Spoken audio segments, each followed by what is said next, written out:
When my husband and I first got married and moved in together, we had a few fights. On personal space, on chores, and on decor. Namely, my husband insisted on keeping this weird painting of a woman. "Who is she?" I'd asked when I first saw it, leaned against a mountain of moving boxes. "Dunno. Got it at a rummage sale." It was an original painting. Oil, I think, judging by the way the light reflected off the brush strokes. It depicted a young woman standing in a dark room, looking over her shoulder at the viewer. She was actually rather beautiful. Blonde hair falling over her shoulders like a waterfall. A white cotton dress. A dainty, heart-shaped face that was somehow haunting rather than cute. She was illuminated brightly, but the room behind her was dark. The contrast in her pose reminded me a little bit of Girl with a Pearl Earring. But it didn't feel classy, or pensive, or beautiful. Instead it felt creepy. Especially because my husband insisted on hanging it above our bed. "I mean, it's a beautiful painting," I said. "But it just doesn't fit with the modern decor." "Neither do your Funko Pops." "Okay, but they're small. This painting is enormous. For Pete's sake, the woman is nearly life-sized. I want to keep her where she is." It seemed like a big deal to him, so I dropped it. But it wasn't easy. Sometimes I woke up in the middle of the night with the horrible feeling that I was being watched. Then I'd look up and see her haunting gray eyes staring down at me. I didn't get much sleep after that. And there was the one time I swear she moved. "Was her hand always like that?" I asked Eric, after getting into bed one night. "Her left hand. The fingers are kind of open, reaching out behind her. Like she's waiting for someone to grab her hand." "Yeah, she was always like that." I could have sworn she wasn't always like that. Then again, I generally avoided looking at the painting. It was so uncomfortably realistic. When I stared into those gray eyes, I almost felt like I was making eye contact with a person. I lasted 2 weeks. Then I begged Eric to move it. "Can we please move the painting somewhere else? I really hate looking at it when I'm going to sleep. It's the nicest piece of art we have. It belongs above the bed." "What about the sunflower one?" "That's just a print," he complained. "And it's so basic." "Come on. I'll move my Funko Pops out if you move the painting out." He heaved a long sigh. "Fine. I'll move her." That was another thing. He often referred to the painting as her. It was weird. So he moved it to the stairs. But honestly, that was worse. Every time I went downstairs, there she was. Staring at me from above the landing with those piercing gray eyes. At least when the painting was in the bedroom, I was usually asleep or facing the opposite direction. I hit my breaking point a few days after that. For some reason I couldn't sleep. After tossing and turning for an hour, I decided to grab a snack downstairs. I got to the top of the stairs. And there she was. I hadn't turned on the main lights, only the nightlight in the hall bathroom was on. With everything so dark, the background of the painting melted into the shadows. But the woman still stood out, with her pale face and white dress. And my stupid, sleepy brain interpreted it as an actual person standing there. I jumped about a foot in the air. And I would have fallen all the way down the stairs, had I not caught the banister at the last second. "Can we please get rid of that painting?" I asked the next morning. Eric turned away from the stove, set the spatula down. "Why?" "Last night, it scared the frick out of me. I nearly fell down the stairs." He stared at me, as if unable to understand. "She scared you?" he asked slowly. "Well, more like startled me. I thought it was actually a person standing there." He looked at me. Then he broke into laughter. And, after a few seconds, I started laughing too. It was pretty stupid, now that I thought about it. I know I was sleepy, but still, I thought the painting was a person. What, did I think we were being burglarized by a young, beautiful, blonde woman in a nightdress? For now, I'll move her into my office. Then you don't have to look at her at all. That sounds good. And for a while after that, things were okay. I sort of noticed Eric spending more time in his office than usual, but he also had a big deadline for a brief coming up. And how would that be related to the painting, anyway? It's not like he was staring at her for hours on end. Except that's exactly what I caught him doing. One night he didn't come downstairs to eat dinner with me. I called up to him a few times. No reply. So I went upstairs and walked into his office, to find him staring at her. He was just sitting there, with his computer closed. No papers on the desk. Swivel chair turned towards the woman in the painting. "Oh," he said suddenly, when I walked in. Then he quickly stood up. "I was just about to come down. Just sent in the brief a few minutes ago. They're really happy with it." He smiled broadly at me, as if nothing were wrong, and then slipped past me. I listened to his footsteps thump down the stairs. Had he actually just finished working? Or was he just sitting in here, staring at her? I ultimately decided not to bring it up. The painting was out of my sight and that was great. Besides, I had bigger fish to fry, like my own deadline coming up for an article I hadn't even started. But then, on Friday afternoon, I accidentally overheard him on the phone. His voice was muffled through the thick wooden door, but it wasn't hard to hear him. He was shouting, almost, "I'll have it in by tonight." No, I knew it was due on Wednesday. Well, my wife fell down the stairs. I had to take her to the hospital. Those words sent a chill through me. I barged in. "Why are you lying about me falling down the stairs?" His face paled. He ended the call and turned towards me. "I'm so sorry, Tara. But I needed an excuse. I missed the deadline on that brief, and it's my job on the line." "The brief you told me you finished 2 days ago?" He nodded, silently. I crossed my arms. "Look, Eric, your work is your business. But we've spent, like, all of 1 hour together all week. Because you've been locked in here all day, every day. I mean, are you even working? Or are you just sitting in here, staring at her?"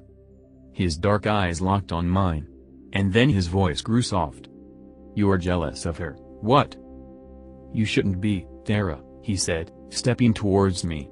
"The painting makes her prettier than she was." I froze. Stared at him. Then I finally found the words. "Are you saying this is a painting of someone you know?" "No," he said slowly. "Sorry, I misspoke. I meant, whoever this is a portrait of, I'm sure it's a flattering likeness. All portraits are flattering like that." I stared at him, my heart pounding in my chest. "Who is this a painting of, Eric?" "I told you, it's not. Eric." I stepped towards him. My legs felt weak, wobbling underneath me. "Who is this a painting of?" He only shook his head. I couldn't sleep that night. I know, it sounds silly, being so worked up over a painting. But you have to admit it was weird. He was obsessed with this thing, for whatever reason. Why didn't I see the painting when we were dating? Did he hide it away in the basement? That was the one place I'd never been. Had he built a little shrine down there, painting, candles, the whole 9 yards? The thought of it made me sick. Is it an ex-girlfriend? An ex-wife, even, that he never told me about? Getting a painting commissioned must have cost a fortune. Especially a huge, detailed one like this. I mean, as much as I hated that thing, it was clearly done by someone incredibly gifted. The glint in those piercing gray eyes, the small dimple on her right cheek. But clearly he wasn't keeping it to appreciate the artistry. He knew her. And whoever she is, he's obsessed with her. And then I got the craziest idea. I sat up in bed. Slowly, quietly. Turned to Eric. He was fast asleep. Then I slipped out from underneath the covers, grabbed my phone from the nightstand, and tiptoed out of the room. My bare feet padded softly across the hallway as I made my way towards his office. Then I pushed the heavy wooden door open and stepped inside. The office was cold, much colder than our bedroom. Goosebumps pricked up my bare arms. But I didn't waste any time. I reached over, fumbling across the wall, and hit the switch. The light flicked on. The blonde woman stared down at me from the wall. Her eyes seemed to follow me as I took Eric's leather chair and dragged it across the hardwood. Once against the wall, I stepped up onto it. We were staring at each other, face to face. I'd never been this close to the painting before. My face inches from hers. This close, I could truly appreciate the detail. Each individual eyelash painstakingly drawn, curving up from its follicle. Thread-like striations of light and dark gray filling her irises. Her skin, so pale and creamy, dotted with the tiniest of pores. But I wasn't here to appreciate the artwork. I lifted my phone, and took a photo. Then I brought up a reverse image search. It took a few minutes for me to find the right website and upload the photo. But when the results loaded, I gasped. I expected maybe one result, if I were lucky. Some sort of facial recognition that would match the painted face to a photo. Or, maybe the artist's website would come up, and mention who the subject was. But instead, dozens of thumbnails filled the page. Of the exact same painting I'd been staring at for weeks. Fingers trembling, I clicked on the first one. It led to a news article. Search continues for missing Franklin art student. My heart dropped. Little black dots danced in my vision. I collapsed into the chair behind me, trembling, and began to read. Anya Kelsing, 23, went missing after a hike with her boyfriend. The two became separated when they came upon a bear. Her backpack was found roughly a mile from where the sighting occurred, but no trace of Anya was found. In the caption under the painting, Kelsing is a third-year student at Franklin College, majoring in fine arts. She recently completed a self-portrait that was exhibited at Liqueur, above. I clicked on the next article, and the next, but they all said the same thing. Hike, bear, disappearance. All of them showed a photo along with her self-portrait. She looked strikingly identical to her painted likeness. None of them mentioned the boyfriend's name, but it had to be Eric. The most recent article, from 5 years ago, was a video clip of her parents begging for her search to continue. Sadly, judging by the news articles, it never did. I don't know how long I sat there. All I know is that I was suddenly jolted from my thoughts by a loud thump in the hallway. Footsteps. Coming towards the office. I shot up. He can't find me here. I glanced around the room, looking for some place, any place, that I could hide. But it was probably too late. Surely he'd seen the light on, from under the door.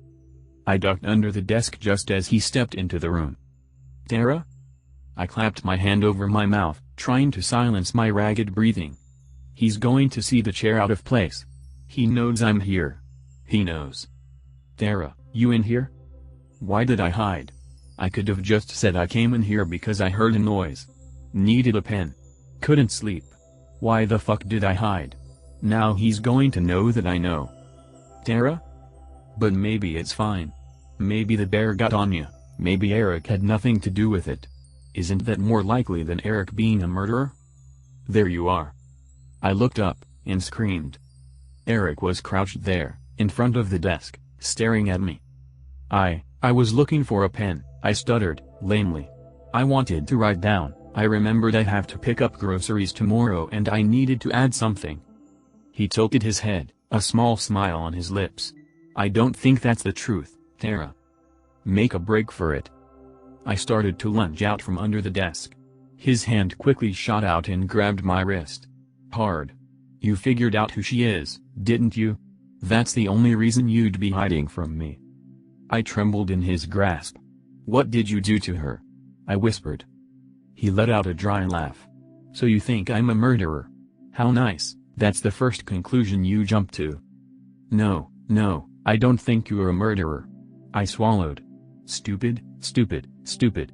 If he killed her, and he knows you know, then you're dead too. I'm sorry. I didn't mean that. Just. What happened? They didn't find a body. Did the bear get her? He didn't reply. Just stared at me, silently, with those cold dark eyes. I was jealous, I continued, desperately, but now I understand. I wish you'd just told me. To lose someone like that. Of course you'd want to keep the painting. It's all you have left of her. You should have just left it alone, he said, his tone oddly emotionless. I'm sorry you had to find out this way. I screamed as he lunged for me. It's over. His hands were clenched tight on my wrists as he dragged me out from under the desk. I pulled back, trying to wrench myself free, but it was no use. Thump. A loud crash sounded behind us. Eric whipped around, and for a split second, his grip released. I acted instantly. Pulled free from him and ran, pivoting around the desk and racing towards the door. As I glanced back, I saw Eric, starting after me. But I also saw what had made the noise. The painting of Anya had fallen from the wall. It lay askew on the floor, her gray eyes staring emptily upwards. I was always a fast runner. Eric was only halfway down the stairs by the time I was at the bottom. Bursting out into the cold air, I began to scream. He grabbed me from behind and tried to pull me back inside, but it was too late. Lights were flicking on. Our neighbor rushed out of his house, dialing 911. It was over. The police arrested Eric for assault. And once I told them my story, of his obsession with Anya's painting, they were able to search our house. And hidden in his office drawer, in a small box, was a pair of gold earrings. The same earrings Anya wore on the hike that day. The case is slowly mounting against him. I'm hoping, praying Anya gets justice and that a jury convicts him of her horrible murder. And would he have done the same to me, if I hadn't escaped? If Anya's painting hadn't fallen off the wall? There was an explanation, of course. When Eric had moved the painting to his office, he'd mistakenly installed in one of the hangers into pure drywall. The weight of the painting had caused it to rip out, and the painting fell. But sometimes, I think Anya was watching over me. That her self-portrait carried a piece of her. And that night, she protected me from falling victim to the monster who ended her life. The painting now hangs up in my foyer. Every day I walk by it, and new details pop out at me, the deep, shadowy green of the room behind her. A perfectly painted strand of blonde hair. The glint in her piercing gray eyes.